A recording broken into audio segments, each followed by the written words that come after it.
This case takes place in the USA.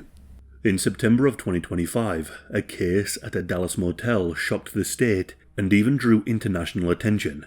What began as a mundane argument escalated into a horrifying event witnessed by onlookers and captured on CCTV. This is the case of Chandra Nagamalaya. Chandra was born on the 2nd of December 1974 in India. In India, Chandra was an entrepreneur. He ran a small hotel business in Bangalore, but sought better opportunities abroad. In 2018, he moved to the United States of America, joining a sibling who had established a hotel business there decades earlier. He settled in Dallas, Texas, with his wife and their son, who was born around 2007. By 2025, the family had made Dallas their home. In Dallas, Chandra worked hard as a manager at the Downtown Suites Motel in Old East Dallas. Friends and relatives affectionately nicknamed him Bob. He was widely described as a devoted husband, a loving father, and a kind soul. A close friend described him as a jolly person who was never angry, someone who would laugh off jokes and always avoid conflict. At the motel, Chandra was known to be hard-working, friendly, and embodied a gentle demeanour. He lived on site at the motel with his family, his wife, and their 18-year-old son, Gaurav. Wednesday the 10th of September 2025 began like any other day in the motel. It was the morning, and the staff were going about their daily routines. Shortly after 8 a.m, Chandra was working alongside two of his employees. One of them was a female housekeeper, and the other was Jordanis Cobos Martinez. Jordanis was cleaning one of the ground floor motel rooms, room 108. Chandra's wife was in the front office, and his 18-year-old son was nearby on the property. What happened over the next 20 to 30 minutes would turn this ordinary morning into a scene of pure horror. Inside room 108, an argument erupted over a broken washing machine. Chandra instructed Jordanis not to use the washer at the motel. However, there was a language barrier. Chandra didn't speak Spanish, and Jordanis didn't speak English. When Chandra asked the other employee to translate his instructions to Jordanis, he took offense. Jordanis became angry that Chandra spoke to the other employee instead of addressing him directly. He felt disrespected by the need of a translator. This other co-worker later told the police that this translation issue triggered him. Jordanis was upset, and he exchanged heated words with Chandra as tempers flared. But then, Jordanis abruptly stormed out of the room in anger. However, this wasn't the end of the heated argument. In fact, it had just begun. Jordanis returned to the room moments later, only this time armed with a large machete, and what followed was a sudden explosion of violence. According to investigators, Jordanis began attacking Chandra with a machete without warning. He swung the blade repeatedly, hacking at Chandra multiple times. Chandra was stabbed and slashed. He suffered terrible wounds, but he was still alive. After being slashed, Chandra managed to get away, and he ran for his life, screaming for help. He bolted out of room 108 and sprinted across the parking lot towards the motel's main office, which was where his family was. A security camera captured him yelling and running, with Jordanis chasing close behind, machete in hand. Chandra's single goal was to reach his wife and son to warn them and seek refuge. Someone who was staying at the motel watched in horror. They said, "He chased him from 108 all the way to the office. Chandra was trying to get to the office to tell his family to run." Chandra got as far as he could, but the attacker was determined. In the span of seconds, Jordanis caught up with him just outside of the front office. Due to hearing the commotion, Chandra's wife and son emerged from the office only to be confronted with a total nightmare. They saw Jordanis attacking Chandra with the blade again. Both wife and son tried to intervene, desperately attempting to pull him away, but there was nothing they could do. Chandra's wife screamed, and his son grappled with Jordanis, but he was in a frenzied state, and he just shoved them aside forcibly, and then proceeded to hack at Chandra. An onlooker saw what was happening. He went over to Chandra's wife and son and pulled them away, urging them to retreat. Jordanis showed absolutely no mercy. He repeatedly and violently swung the machete at Chandra even as he lay in the parking lot unconscious. Amid the attack, Jordanis paused at one point to go through Chandra's pockets. He pulled out his mobile phone and his lanyard with his keycards to the motel rooms. This momentary pause, however, was only preceded with greater brutality. Jordanis then resumed hacking at Chandra with the blade, but then he grabbed his head and began hacking through his neck. He did this until Chandra's head was removed from his body. By around 8:30 a.m., Chandra was dead, his body mutilated on the ground, but the attacker's actions grew even more gruesome. With the blooded machete in one hand and Chandra's head in the other, Jordanis stood momentarily. He then placed Chandra's head on the ground and kicked the severed head twice across the parking lot. As one witness later said, he kicked his head like a soccer ball. But it didn't even end here. Jordanis calmly picked up the head off the ground and walked towards a nearby dumpster on the motel property. He then tossed Chandra's head into the trash. All of this happened in broad daylight before the emergency services could arrive. The entire attack transpired in just minutes. Surveillance footage captured many of these moments in stark detail. Chandra's wife and son were left horrified and deeply traumatized. One can only imagine the horror and adrenaline coursing through onlookers as they struggled to process what was happening. As all of this unfolded, many of the witnesses began calling 911 to report what was happening. At 8:31 a.m., mere minutes after the beheading, the first emergency responders arrived. An ambulance crew pulled up at the motel, responding to reports of a stabbing in process. Paramedics, however, are not trained to enter an active danger scene. They stopped at a safe distance when they saw the situation.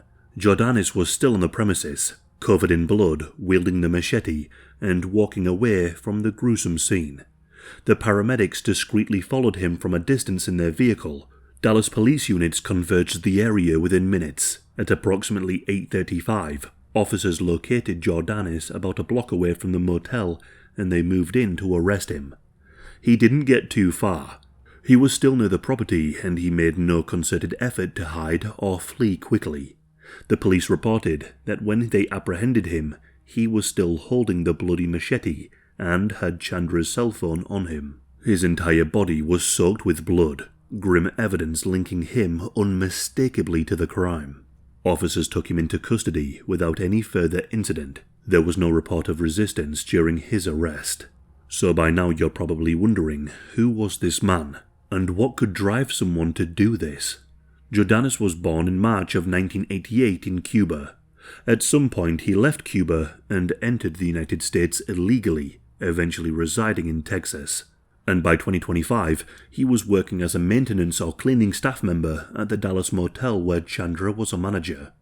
However, behind this unassuming role as a motel handyman was a long and violent criminal history across multiple states. Over the 8 years preceding the murder, he had been arrested and charged in Florida, California, and Texas. In 2017 Florida, he was arrested and charged with felony grand theft auto for allegedly stealing a Mercedes-Benz. Later that year in California, he was arrested for an attempted carjacking incident.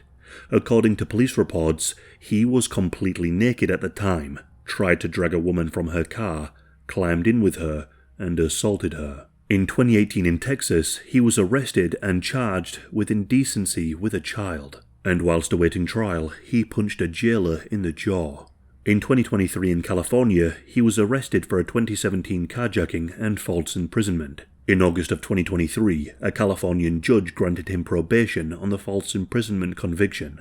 In late 2023, he was arrested in Texas on a fugitive warrant and turned over to the US Immigration and Customs Enforcement. With his extensive criminal record, an immigration judge had already ordered him to be removed and deported back to Cuba. However, Cuba refused to accept him due to his criminal history, effectively stranding him in US custody. Under US law, if an immigrant's home country will not issue travel documents, then ICE must eventually release the person under supervision. Thus, on the 13th of January 2025, ICE released Jordanis from detention on an order of supervision. He walked free into the US populace, albeit with check-ins required. By September of 2025, Jordanis was living in Dallas and working at the motel. Despite his alarming past, Jordanis had managed to avoid permanent incarceration or removal. Following his arrest, he was described by officials as a barbaric criminal with an extensive rap sheet. It was against this backdrop that the events of September the 10th, 2025 unfolded.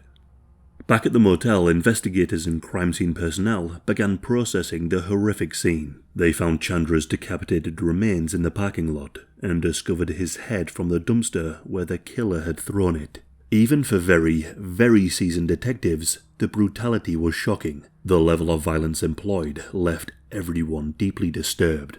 During the police interrogation, Jordanis admitted to the crime almost immediately when speaking with a detective. Now, with the confession, the CCTV, and the witnesses, there was literally no doubt that he was responsible for the murder, but the police still needed a motive. Why did he do this? The answer was incredibly trivial. From his admission and the witness accounts, it appears that the motive was Jordanis becoming enraged over a perceived slight in communication, not being spoken to directly and being spoken to through a translator, and because of this, he exploded in uncontrollable violence. There is no indication of premeditation or a personal vendetta beyond that morning dispute. Rather instead, it seems to be a case of sudden, uncontrolled rage turning incredibly lethal. By late morning on the 10th of September, the Dallas police had formally charged Jordanis with capital murder for the killing of Chandra. In Texas, capital murder is reserved for the most serious homicide cases and allows prosecutors to seek the death penalty or life imprisonment without the possibility of parole if they are convicted. He was swiftly booked into the Dallas County Jail, and jail records showed that in addition to the capital murder charge, an immigration hold detainer was placed on him by ICE. This meant that even if he somehow made bail or was released, he would be transferred to federal custody. Of course, as you can imagine, no bail was granted in the immediate aftermath. The police investigation then began gathering some physical evidence. They collected blood evidence, fingerprints, and then the surveillance video footage. And what they caught was horrifying. Now, of course, for YouTube, I can't show the actual footage, and I'm not even sure if all of it has been made public. But it revealed everything. It shows the entire crime unfold. But most disturbingly, the cameras recorded Jordanis striking Chandra repeatedly until he was decapitated, and they even captured him kicking the severed head in the parking lot. All of that footage is out there somewhere. The police had every piece of possible evidence they needed. It's not every day that such a murder is captured on camera. To say the case is watertight would be an understatement. Within a day, the story of the Dallas Decapitation made headlines around the world. However, it was somewhat overshadowed by the assassination of Charlie Kirk that day. So on this day, two of the most shocking cases in recent history were caught on camera. Jordanis' initial court appearance took place in the days following the arrest, and the charge of capital murder was formally read. Given the facts, experts noted that the case could meet the criteria for capital punishment, especially as it involved a murder committed during another felony, robbery. This is because he took Chandra's phone while he was killing him. And not only this, the murder has been categorized as outrageously cruel.